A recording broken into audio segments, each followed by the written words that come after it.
नमस्कार आप सभी को। एक ऐसी रात जब विष्णु भगवान स्वयं योग निद्रा में चले जाते हैं और 4 महीनों तक पृथ्वी के पालन का दायित्व छोड़ देते हैं, और इसी रात का नाम है देवशयनी एकादशी।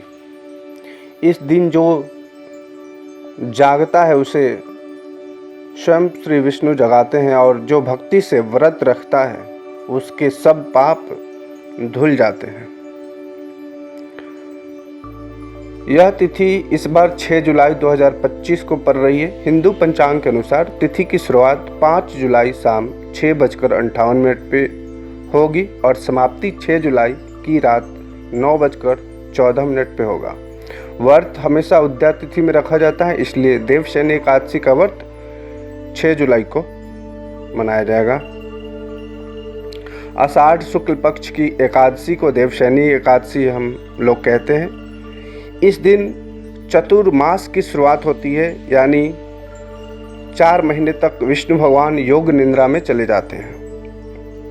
ये 4 महीने होते हैं: आषाढ़, श्रावण, भाद्रपद और कार्तिक। और श्री विष्णु भगवान फिर देव उठनी एकादशी को जागते हैं, और वह तिथि 1 नवंबर को इस बार पड़ेगा। विष्णु जी के शयन के समय होने के कारण इसे हरिशयनी एकादशी भी कहते हैं।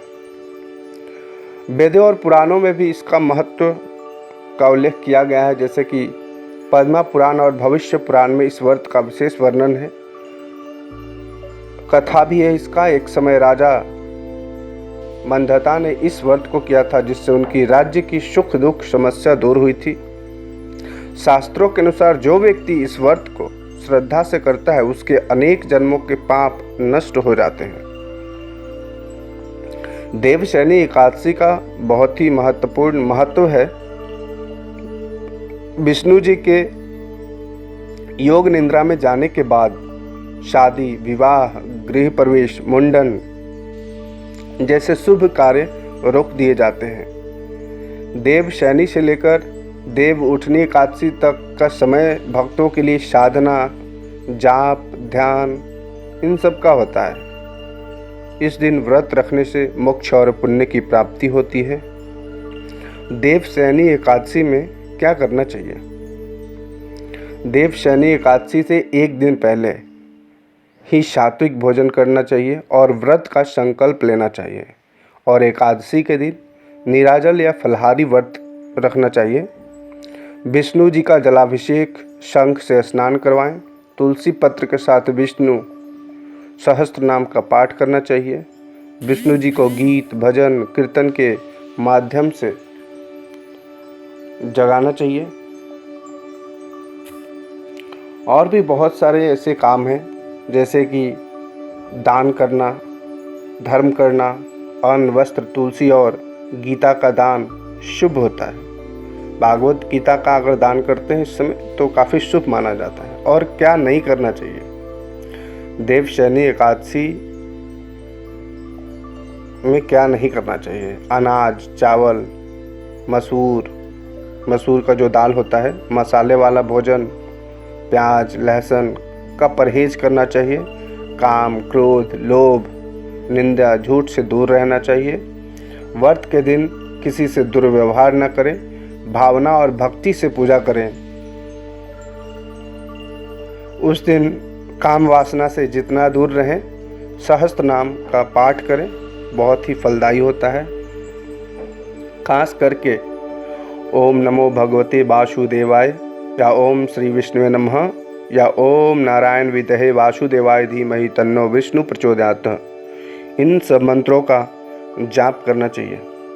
इन सब मंत्रों का जाप कम से कम हो सके तो आप पूरा दिन भी कर सकते हैं, नहीं तो जितना माला का आप जाप कर सके काफ़ी फलदायी होते हैं।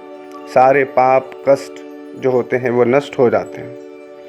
करना कैसे है ये क्रिया, ये जाप?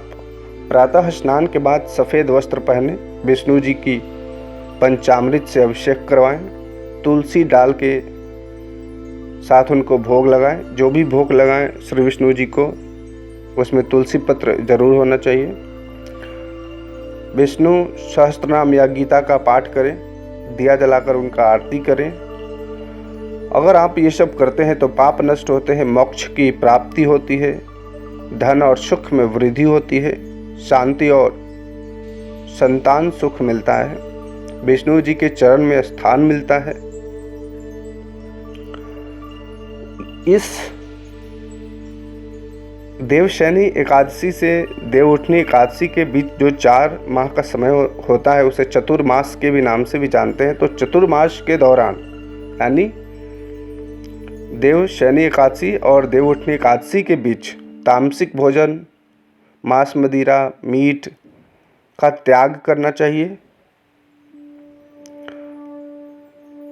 ध्यान, भजन और मंत्र जाप में समय जितना आप अत्यधिक बिताते हैं चतुर्मास के दौरान, उतना ही आपका शरीर से कष्ट, परिवार का कष्ट दूर होता है, खत्म होता है।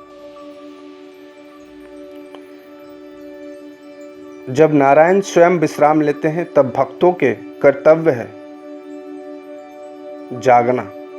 अगर हमारे इष्ट, हमारे ईश्वर सो रहे हैं तो ये हमारा कर्तव्य है, हमारा दायित्व है कि हम जागें। तब भक्तों का कर्तव्य है जागना। देवशयनी एकादशी हमें याद दिलाता है कि भक्ति में विश्राम नहीं होता। जो इस व्रत को श्रद्धा से करता है उसका जीवन भी विष्णु लोक के लिए तैयार होता है। अगर आप श्री हरि के चरणों में जाना चाहते हैं तो आप देवशयनी एकादशी, नीराजली या फलहारी अवश्य करें और साथ ही जो मैंने मंत्र बताया उन मंत्रों का जाप करें, श्री विष्णु को स्नान करवाएं, आरती करें, भोग लगाएं। तो इस तरह से देवशयनी एकादशी का व्रत आपको रखना है। और देवशयनी एकादशी में एक बात का और ध्यान रखें कि श्री विष्णु का जब भी जाप करें तो तुलसी के माला पे जाप करें।